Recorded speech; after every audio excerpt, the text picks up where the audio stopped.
Okay, go ahead and put that one right next to the one I just did. Put about even with that one, roughly. Zodiac is pretty behind Elvis. Touch them with a whip. Okay. They keep wanting to go to the right. Stronger horse will always push them to the right. Make sure you rest them a lot. It's muggy. Yeah. Well, no, your stronger horse will always push them toward the weaker horse. So in this case, it'll be the right. Yep. Make sure they can handle it, and if he's behind, touch him with a whip. Don't let him put up with that. Got Big Nick, Zodiac, and Elvis. Might be their first time hooked together, I don't remember. First hitch of the day here. Last day on this job. Got a nice white oak tree. Nick's got the big hard hat. Nick, you look like a logger man. I do. Look at those white boots. Whoop, those white boots. The steel hard hat. The New York lumberman's jacket. There you go. You feel like I'm a real man? Sure. You look like one. Yep. I wouldn't mess with you. How do these guys feel? They feel all right. Yeah. Elvis has been feeling good lately. I think Zodi likes working. Well, get about this much more out again today. We're going to hook Brian's team here. And last day on the job, and it's going to be a good one, right, Nick? Yes. Mornings like this are why we go logging. Nick's out there with Zodiac and Elvis, our lightweight team. And I'm here with Chester and Marlin, Brian Armison's heavyweight team, and we're going to move some hitches today and kind of wrap it up here in this job and on to a new one next week. Just a nice morning before it rains, and we're going to enjoy it. That's why we go horse logging for days like this. Skidding fourth day now with this team. This is Marlin's fourth time in the woods, and it's fourth day back to work after a month and a half off of any type of work for Chester. I think it's been a little bit since he's been in the woods. They're doing a nice job. Settled right in, walking right off at a good, brisk work pace, but not, you know, not at a pace that's too fast that they're wearing themselves out. Just getting a nice white oak here. Make sure we're doing things right for Brian. They're going to need a little break when we get to the landing. Like I said, this is the fourth day in. And what I'm going to do is, while they're resting, we're going to tie them up to the trailer, and we're going to switch sides with them. We're going to put Chester on the off side and Marlin on the near side, or the lead, as some folks call it. And just be a little more thorough about things. Brian's vet, Henderson Vet Clinic, recommends switching sides with horses, especially logging horses, but draft horses once in a while. That way everything's on a different, physically they recommend it, not just, they don't know much about the training, I suppose, but I do it for the training, but they recommend it physically because it puts everything in a different place, kind of uses some different muscles, and it changes. It's kind of like rotating your tires. It changes the way everything sits on them and balances things a little better. So I think it's a fine idea. We switched sides with our team this morning too. How are they doing, Nick? Fine. Well, we got a white oak for you, then we're going to go out the other way and you'll have a red oak. But I'm going to take these guys the rest of the way to the landing, and when I unhitch, I'm going to swap them sides. That took 6 minutes for me to switch sides with these guys. From the time I unhooked, from the time I went up there until I got everything ready. Make sure your lines are right before you drive off again, and your cross lines are right. And away we go. It took 6 minutes. And I'm glad I did it. Look at the way they're driving. They're apart nice. Chester's a little awake. He says, what do I want to make of this side? And Marlin needs to get used to people being on both sides of him. So, glad I did it. Glad I took that 6 minutes. And they needed a rest anyway, so that was a fine time to do it. So, once in a while, especially with young horses that are in training, switch sides with them. It's a damn good idea. Keeps their training fresh, keeps them used to things on both sides of them, keeps them used to walking on both sides of the tongue, driving and pulling on both sides, and it's physically good for them. You know, if you were carrying a rifle or maybe even a bag, you're leaving Walmart and you're carrying a bunch of bags. Hopefully you don't shop at Walmart, but we all do. And you get tired of carrying them in your left arm. Well, you switch them to your right for a while. And kind of the same thing with these horses. Kind of physically nice. It made me wonder if we hadn't ought to be doing it with oxen here and there. I say it made me wonder if we shouldn't do it with oxen. And then I think about it after I said that. I had a team, 3-year-olds, Holsteins, nice size pair, half decent team, Sam and Pete. And well, I like to keep my bigger ox on the off side. So they kind of grew in a different pattern than I thought they would. And the taller one, I don't know if he was bigger, but he's definitely taller, ended up on the near side. So I switched sides with him. That was the first time I'd ever switched sides with oxen. And easy peasy. I mean, it was like I never did anything. They do have to learn some new commands because they don't have heel chains holding them tight. They just need to know to put in and stand over and to keep their butt parallel with the chain. And this team caught on to that pretty easily. And they were not the best trained team I ever had, but they caught on to that. Now, fast forward 10 years, I had the last team I had. Well, maybe not the last, but one of the last, the big team. Pete and Joe, P and Ian Holsteins. I tried them on the opposite sides once, and we couldn't get out of the dooryard. I mean, they didn't want nothing to do with opposite sides. I think one was worse than the other, but I don't know as oxen adapt. I don't know as all oxen adapt as readily as horses. I'm sure they would if you started doing that when they were young, but I waited till mine were 5-year-olds.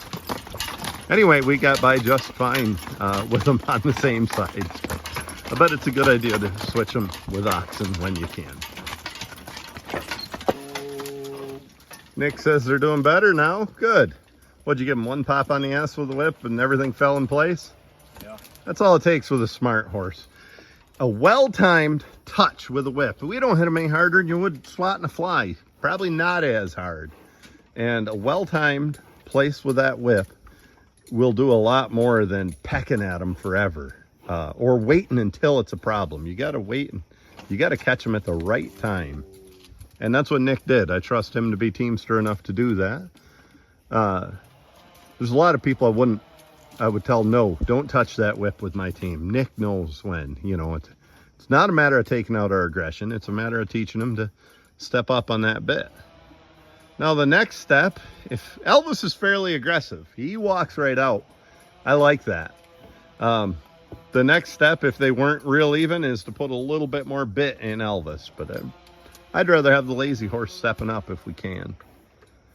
Well, Nick, I'm going to get whatever's back there for me and have you go out by that barn and get that red oak hitch. And we're going to keep on trucking. Okay.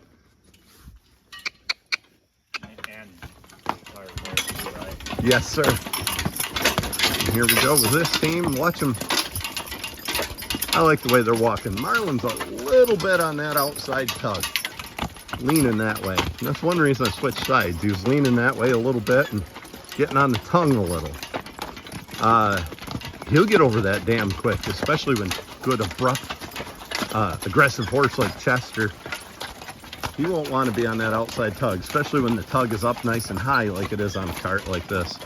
That'll just pull him right in place. And guarantee by the time we're done with this hitch, or maybe the next one, Marlin will be walking nice and straight, just like Chester is, and like he has been all week. That's the reason we switch sides. Coming down through here. Hitch a red oak behind us. Marlin's on that outside tug a little. Let's track this throughout the day, throughout the next half hour or less, and we'll see if he decides to get off that outside tug because of it pushing on it. And the one reason is it hits them up high. You can't get away with that on a lot of carts, but you can on this tall log arch because the tug is about belt high and it'll push him over. If you ever tried to push a horse over in the stall, you don't put your hand down low, you put it up high and you get more leverage. If I'm not wrong, I think we can see him improving already, but we'll track that as we're working here. Same hitch of red oak, same team of horses, different size. There you look. We're almost to the landing with this hitch, and Marlin is walking straight ahead. Doing better. He's got a little improvement left, but he's a lot better than he was, and that's what it takes. Little steps at a time. Looks like Nick's having fun with the log up here. How to make a man of him running that TV.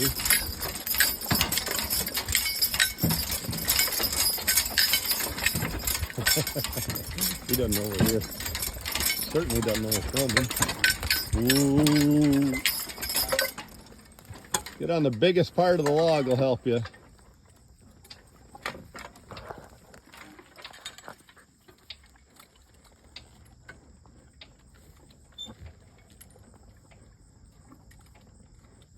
Think I can fit through there?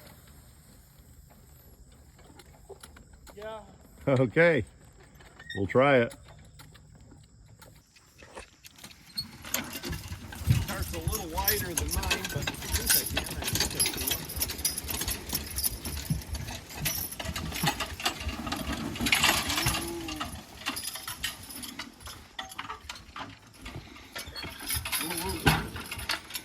If we did that to his cart, Nick. Yeah. Tell you what, as long as you're here, babysit these horses, and I'll cut some hitches. Okay. Hop right up here. New team of horses like this. Whoa, Zodiac. We want to make sure they're going to stand, so we got Nick babysit them. I think everything would be okay, but I want to be sure everything's going to be okay. So here's another good thing about switching sides. Marlin here is a little funny about you walking up the side of him. When he has blinders on, Marlin, let him know you're there. See that? He jumped a little. He's used to having a tongue on that Whoa. side of him. They're not going to do anything. We can trust those dudes, I hope. Can you run if they get off? But anyway, Marlin, see this? He's used to having another horse or a tongue here or something. And, Whoa! all right. We better do something here. Hold on. Let me be smart about this, Nick.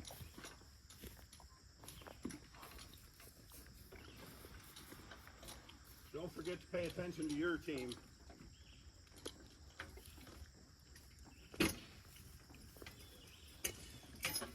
I'll tell you what, it feels like I'm driving ponies after driving those heavyweights.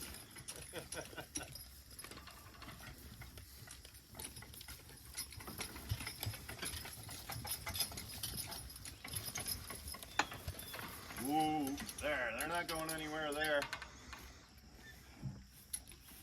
Anyway, I don't think Chester's an issue at all. But Marlin just wasn't used to people on that side of him or either side of him so much. Especially when he had blinders on. So, we're getting him used to this. Takes me back to when I was a kid. My dad used to break a horse a lot of times, and I did too when I was young. In the middle, between two other horses on a 3-horse hitch on a plow. And a lot of times they were well broken, trained, and we had them going real well. But first time you hooked them as a team or single, they didn't know what to think about people coming up on the side of them because they just had never experienced that. So a little bit of what we got going on here. Nick, somebody said I'd get run out of New Brunswick without having chaps. Yeah. I'm not going to argue with anybody that says I should have chaps or that I should wear a seatbelt. Let's see, I don't remember how long it's been.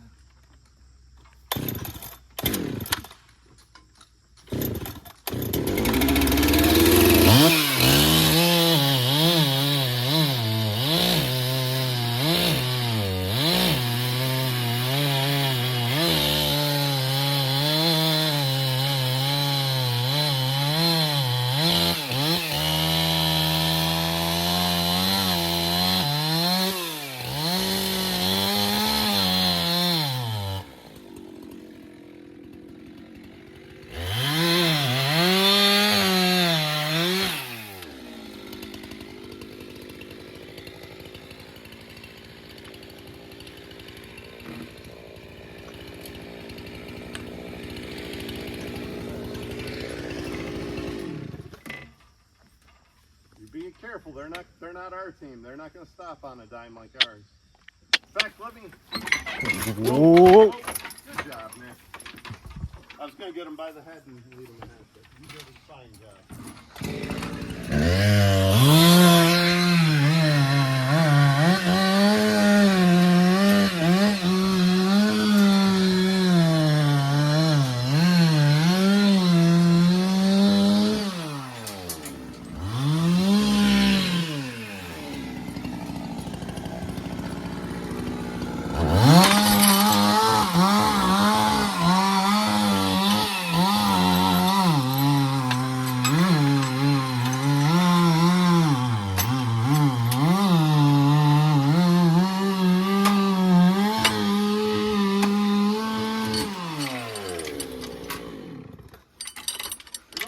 If I watched a video and somebody saw I acted like that, I'd laugh at them.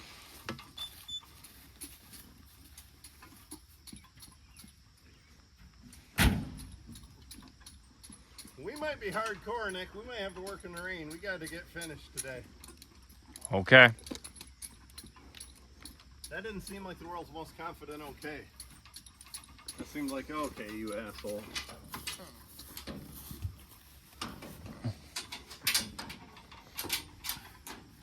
All right, Nick, that's good.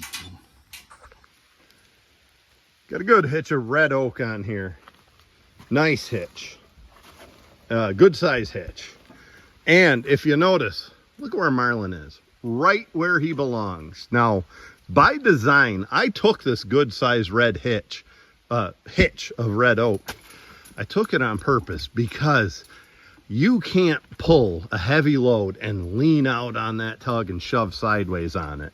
And I knew if I had a decent sized hitch that he had to work at, that would get him straight, and it did. So just a kind of a piece of advice about that, you know. You'll notice oxen. Watch some teams that haul out. And what I mean by haul out, if you watch an ox pull, they haul out. They haul their asses sideways, and they almost interfere their legs with each other. And they never do that under load. They only do it empty. Of course, they don't do it. They do it a lot more on paved ground or hard ground than they do soft. So look at Marlin. Right straight ahead, like a good horse. No leaning on that tongue. Now, I think if I'd have taken another light hitch, it would have taken a few hitches for him to realize that. But taking one good hitch, there's no messing around. He's got to be right straight forward. Ooh. Here's the other point about taking a good hitch. Big hitch, like we have. Rest them. Rest them often. You know, you don't want to wear them out. You don't want to make them balky. Rest them often. So, just a little advice there when you switch sides or you have a horse that doesn't stay up in the tugs, stay between the tugs, centered well. As this team's rested, I'm going to tell you a story about taking big hitches like we have here up a long uphill pull. A few years ago now, I bought some logs, white oak, huge, beautiful, nice white oak. And it was way back off the road, across several fields, no chance of getting a log truck there.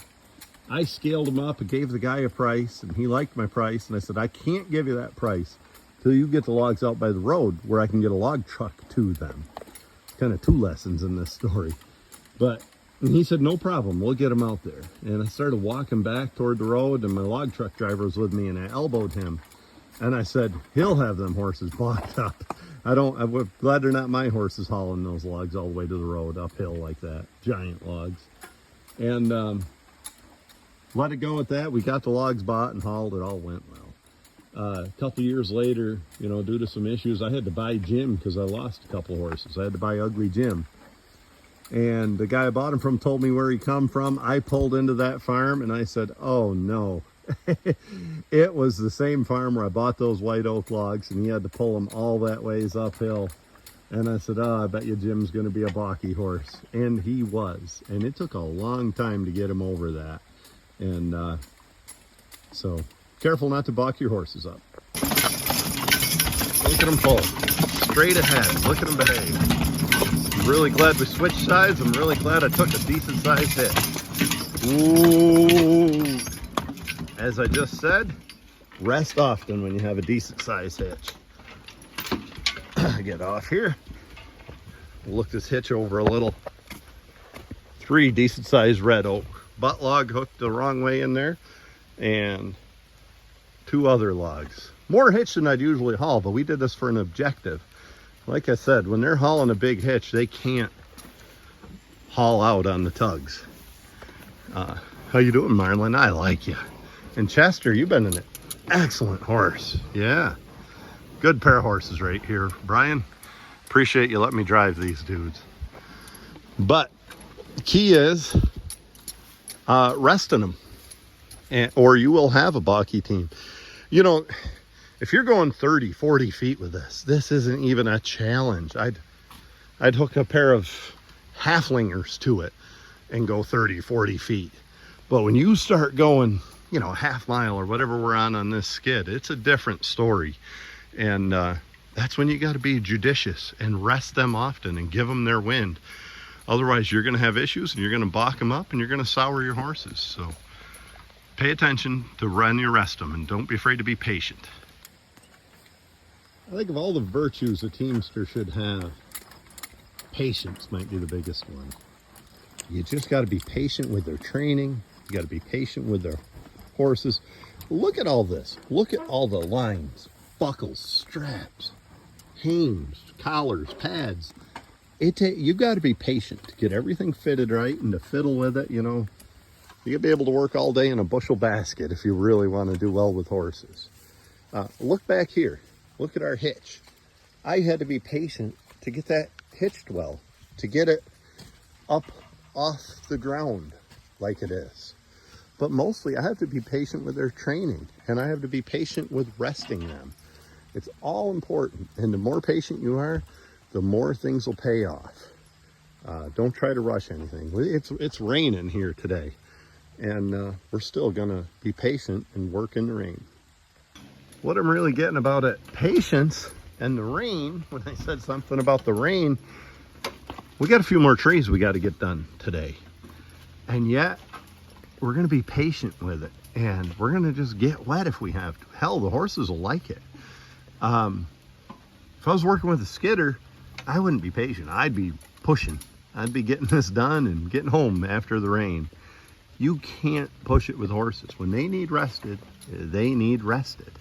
You know, they're not machines. You know, don't forget that. You know, they don't stop on a dime. Say whoa ahead of time. Things like that. But especially, you know, when you're working them, it'll pay off. You know, I've seen guys ram and bull and go fast in the woods and get a lot done by 10 in the morning, and they're dead by noon. Not literally dead sometimes, but they're exhausted by noon. Other guys just take it nice and easy, and by 1, 2 o'clock, they've got just as much done, and they're able to work until 4 o'clock because they just took it easy at a nice pace, and they get more done in a day. And that's the way horses are, whether you're plowing, whether you're logging, you know, doing farm work, doing haying, whatever you're doing. You know, they're not race horses. We don't need to be in a damn hurry with them. Let them walk at a nice, good work pace. I believe in a brisk work pace, but not a run. This isn't a race. It's you know, they're horses. You know, like they say in New England about oxen. Oxen are made to drag a load, not run with it. And that's kind of how horses are. So keep that in mind, you know, when things are against you with time or anything else. You'll spoil horses trying to beat the clock. So just be patient, and you'll get more done. You know, some of the best teams, some of the best men and women that work hard, sometimes you got to take a sighting over a fence post just to see if they're working, just to see if they're moving. And yet by the end of the day, they get an awful lot done. So there's a lesson to be had there, you know. As far as patience goes, let's talk more about that. Let's talk about backing up. I believe a good team should back up slowly. They don't need to ram back and be fast about it. Back up nice and accurate and slow, especially for logging or pulling or anything like that. That's how a good team should behave. The trick to backing up slowly, stop between every move. Haw them. Whoa, stop. Whoop, buddy. Goofy. Make them rest for just a second. And then turn again, and then stop, and then back up, stop. In the long run, it'll save you time because you're more accurate. Particularly backing up, stop between every movement, even stop when maybe you don't even need to. And that'll take an extra step, but it'll gain you time in the long run. I'm a big believer in that. And, you know, if you're backing up, maybe you're not used to maneuvering equipment or good at backing up. If you stop between every maneuver you do, it gives you, the teamster, a chance to think about it. It gives you a chance to think about what you want your team to do and where you want them and where you want to back that cart up. So, highly recommended a short stop between every movement you make. And the other place that's a good time to be patient, just like saddle horses. You ever get on a saddle horse and the damn thing walks off as soon as you get on his back? Best thing you can do there is make him stand. Even if you're in a hurry, get on his back and make him stand for a minute before you take off. Well, with these log carts, horses have a habit of that. They feel us get up on that cart and they start to walk off as soon as they feel our weight on that cart. Best thing you can do is get up here on the cart. See, they heard me, they're ready. But I'm gonna make them stand. And that's the best thing you can do is make them stand for a minute after you get on the cart. Otherwise, you'll get in the habit of walking off. I think that's more pronounced on a log cart than it is a wagon or a lot of farm equipment. But just a piece of advice I have, another thing about being patient with your horses. Theme of today's video is about being patient. Being patient with your horses in their training. Being patient with your horses in the resting them. I also want you to be patient with horsemen. Anybody that ordered double spreaders from me, and a lot of folks did back at Horse Progress days, please be patient. I don't have them shipped yet. It's been one thing after another. First, we were waiting on buckles to arrive at the harness shop. The buckles arrived, and the day they arrived, my Amish neighbor with the harness shop had to leave and go to a funeral. He won't be back until next Tuesday. I believe that's August 5th.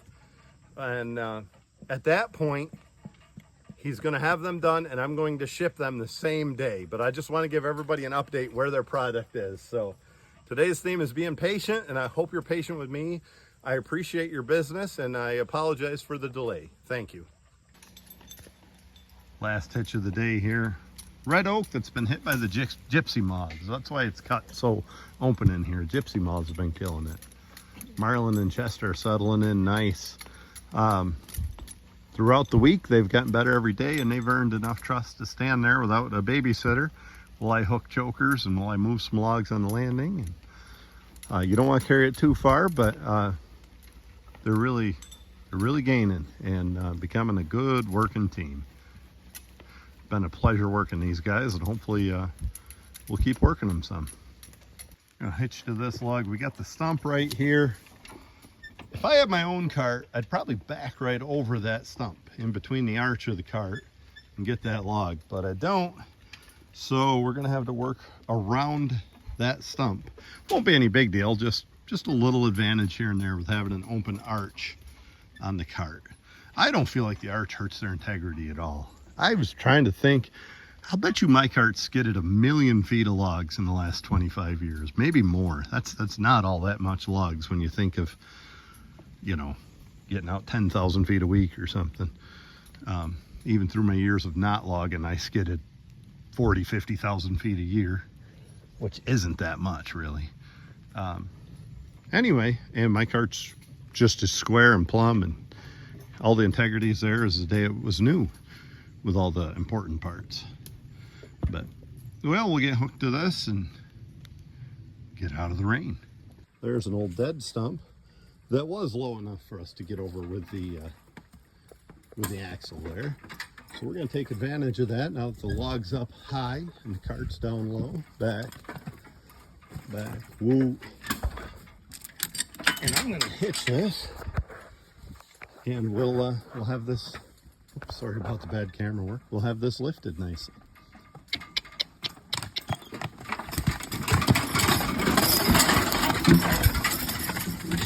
Look at Marlin walking nicely. Ooh, look at Chester walking at a nice working pace instead of ramming. And look what we just did. Got that log lifted nice and high. It's all going well. Well, we're gonna wrap this one up. We're headed back in for the last hitch. Nick's on his way out with his last hitch, and I got one. Had gypsy moths go through this wood. That's why it's so open in here. We ended up cutting a lot more than we would have liked to. But we had to because they were dying. Fourth day, and look at the improvement in these guys. They're just stepping off nice. They're very responsive to the bit. They're working together well as a team. Of course, they've always pulled nicely. Just settling in. Their muscles are starting to get hard. Marlin over here on the left is starting to walk straight ahead and not crowd that tug as much. Theme of today's video has been patience, and I think that's good advice. Be patient as a horseman. The only thing that happens overnight is they die.